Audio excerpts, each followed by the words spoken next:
everyone. I am Nidhi and welcome back to my YouTube channel. Today's topic is abdomen CT scan. आज हम पढ़ेंगे कि abdomen का CT scan कैसे करते हैं और किस किस टाइप के एब्डोमेन के CT स्कैन होते हैं.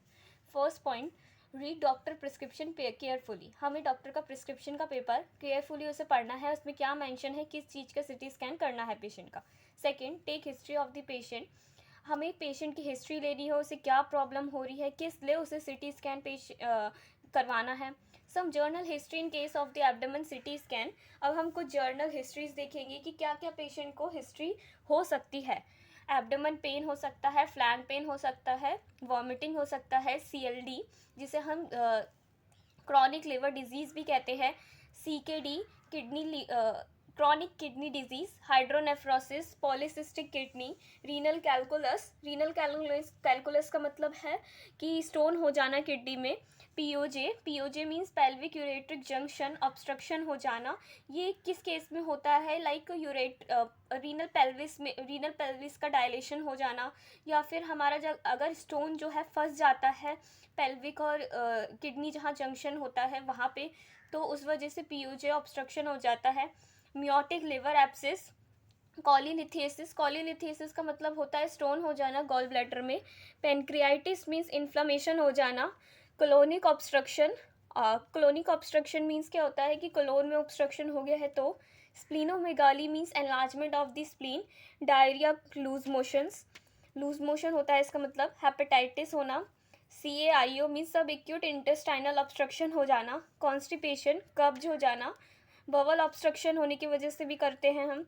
अपेंडिसाइटिस मीन्स इन्फ्लेमेशन हो जाना अपेंडिक्स का. In abdomen, diagnose problem in the liver, spleen, colon, pancreas, kidney and other internal organ. हम एब्डोमेन का CT स्कैन में किस किस इंटरनल ऑर्गन्स का हम डायग्नोस करते हैं. इसमें आते हैं liver, spleen, colon, pancreas, kidney और other internal organs.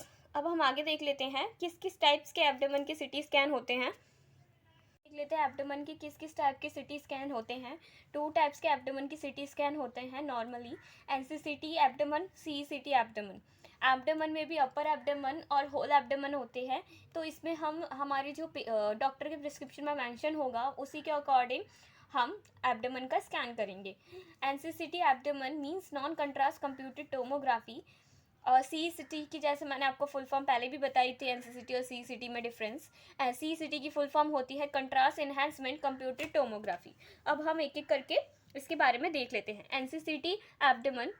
NCCT abdomen में प्रिपरेशन क्या होती है. सबसे पहले फर्स्ट पेशेंट की कोलोनिक प्रिपरेशन होती है. पेशेंट को हम लैक्सेटिव्स देते हैं, उसकी कोलोन्स लैक्सेटिव देते हैं जिसमें हमें चारकोल्स और डल्कोलेक्स देते हैं पेशेंट को, ताकि उसका जो बबल प्रिपरेशन हो सके. गैस जो है पेट में जो गैस होती है उससे हमें CT स्कैन में पैथोलॉजी अच्छे से नहीं दिख पाती, इसीलिए पेशेंट का जो पेट है वो पूरा साफ़ होना चाहिए बिफोर द CT स्कैन. तो पेशेंट को एक दिन पहले ही कोलोनिक प्रिपरेशन के लिए लैक्सेटिव दे देंगे.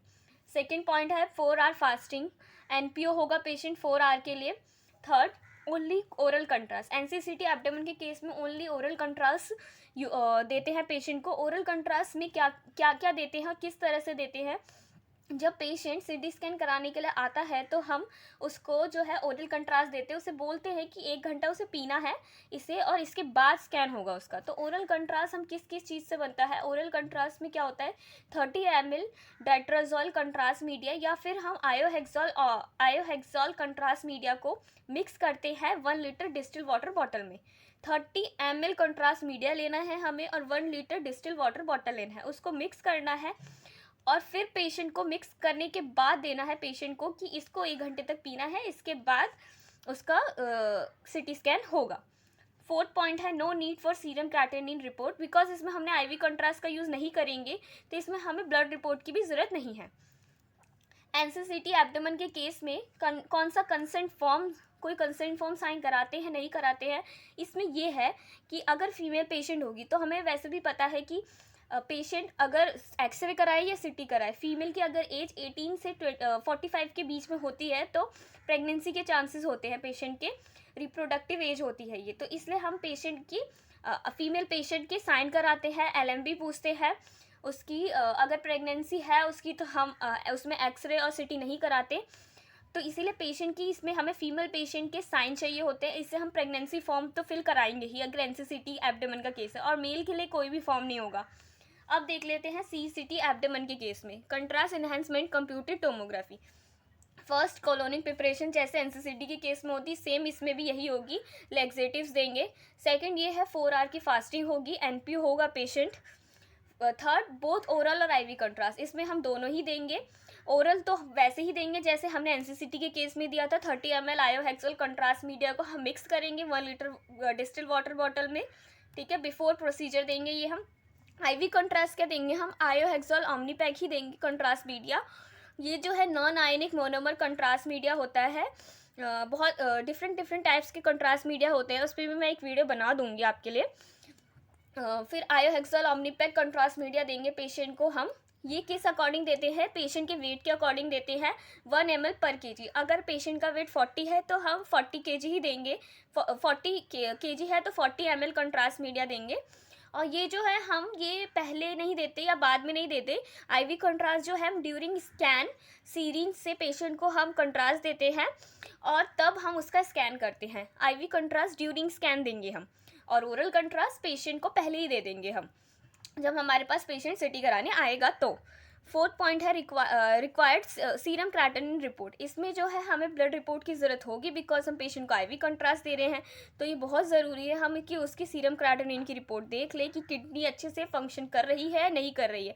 बिकॉज जब हम IV कंट्रास्ट देते हैं तो जो किडनी जो कंट्रास्ट है वो हमारा किडनी से फिल्टर आउट होके यूरिन से पास आउट होता है। अगर किडनी का सीरम क्रिएटिनिन वैल्यू बढ़ा हुआ है मीन्स किडनी अच्छे से फंक्शन नहीं कर रही है, तो इस केस में हम IV कंट्रास्ट नहीं दे सकते, पेशेंट के लिए बहुत ही हार्मफुल हो सकता है। इसमें हम पेशेंट के फॉर्म साइन कराएंगे, 2 फॉर्म साइन कराएंगे। अगर फीमेल पेशेंट है तो प्रेगनेंसी फॉर्म तो कराएंगे ही अगर उसकी एज 18 से 45 के बीच होगी तो, वरना मेल और फीमेल से जो है हम रेफरल कंसेंट फॉर्म साइन कराएंगे। रेफरल कंसेंट फॉर्म साइन किस लिए कराते हैं, पेशेंट को अगर हम IV कंट्रास्ट देते हैं तो उस केस में हम पेशेंट से जो है हम उसकी हिस्ट्रीज लेते हैं कि उसको पहले एलर्जिक रिएक्शंस तो नहीं होती, उसको क्या प्रॉब्लम हो रही है और किसी दवाई से उसे रिएक्शन तो नहीं होती, उसने पहले IV कंट्रास्ट पहले कोई CT स्कैन कराया है जिसमें उसे हमने IV जिसमें उसे किसी कोई भी CT स्कैन हुआ हो तब उसे IV कंट्रास्ट दिया गया हो, तो वो सारी इन्फॉर्मेशन हम कंसेंट फॉर्म पे मेंशन करते हैं। अब आगे देख लेते हैं हम। After consent form sign do positioning of the patient. Consent form sign कराने के बाद पेशेंट की हम पोजिशनिंग करेंगे। पोजिशनिंग में क्या होगी, अगर एब्डोमेन का स्कैन करना है चाहे वो NCCT हो या CECT हो, arm rest on head, first marker set on the centre of the dome of the diaphragm. जो पेशेंट के हाथ हैं उनको ऊपर रखवाएंगे, हेड पे रेस्ट करवाएंगे और जो फर्स्ट मार्कर होगा वो सेट होगा डोम ऑफ डायफ्राम पे। Before positioning explain the whole procedure to the patient. जैसे कि remove metallic object as it produce artefact, instruct the patient to when they take breath और when they hold and take breath. इसमें क्या है, patient की positioning को करने से पहले हम पेशेंट को पूरा प्रोसीजर एक्सप्लेन करेंगे कि हम कैसे कैसे उसका स्कैन करेंगे, कितने टाइम लगेगा स्कैन में। पेशेंट को ये भी उसी टाइम हम ये भी बोलेंगे पेशेंट को कि जो भी मेटालिक चीज़ है वो निकाल ले क्योंकि उससे आर्टिफैक्ट प्रोड्यूस हो जाता है। एज वी नो हम जानते हैं कि मेटालिक ऑब्जेक्ट जो है आर्टिफैक्ट प्रोड्यूस करती है। और पेशेंट को ये भी बताएंगे कि उसे कब सांस लेनी है कब नहीं लेनी, मशीन में से ही आवाज़ आएगी। अब NCCT और CECT में हम स्कैन देख लेते हैं कि कैसे कैसे स्कैन होते हैं। NCCT में नॉन कंट्रास्ट कंप्यूटेड टोमोग्राफी कहते हैं, तो इससे पता लग रहा है कि कंट्रास्ट नहीं देंगे हम पेशेंट को IV कंट्रास्ट, तो इसमें जो है हमारा कंट्रास्ट नहीं होगा, इसमें सीधा पहले स्काउट होगा। स्काउट सारी केस में पहले स्काउट लेते हैं हम, स्काउट लेंगे और फिर प्लेन स्कैन होगा। स्काउट को हम स्कैनोग्राम भी कहते हैं और वैसे हम इसको प्लेन एक्सरे भी कहते हैं। स्काउट जो होता है बहुत ही इंपॉर्टेंट होता है किसी भी प्रोसीजर से पहले लेना, इसीलिए इंपॉर्टेंट होता है बिकॉज अगर कोई भी हमारी फॉरेन ऑब्जेक्ट है, कोई भी अनवांटेड चीज़ है जो हमें स्काउट में दिख रही है, लाइक कोई मान लो हमने पेशेंट को बोला मेटालिक ऑब्जेक्ट को रिमूव करने के लिए, बट पेशेंट ने नहीं किया। अब हम सीधा हम पेशेंट का अगर कंट्रास्ट वाला हम अगर मान लीजिए CECT में हो रहा है और उसमें हमने सीधा कंट्रास्ट का स्कैन कर दिया, स्काउट वगैरह नहीं होता।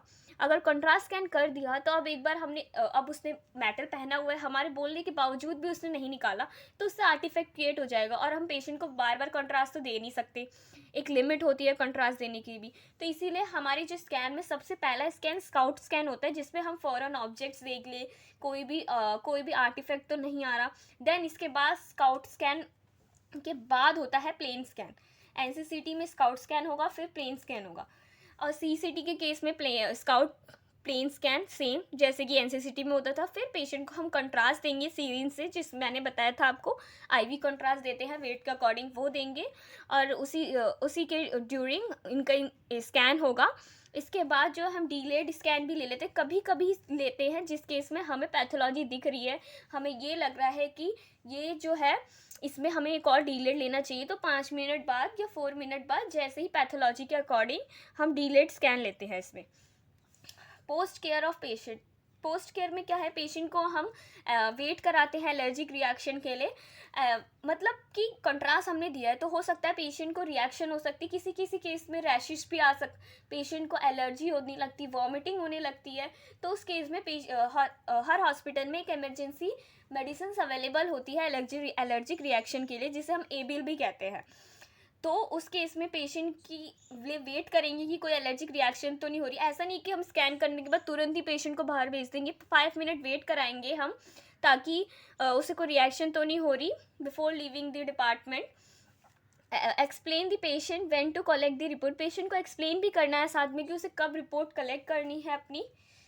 तो that's all about abdomen CT scan. कितने कितने टाइप्स के होते हैं मैंने आपको बता दिया। Thank you for watching these. Please subscribe my channel for more informative videos.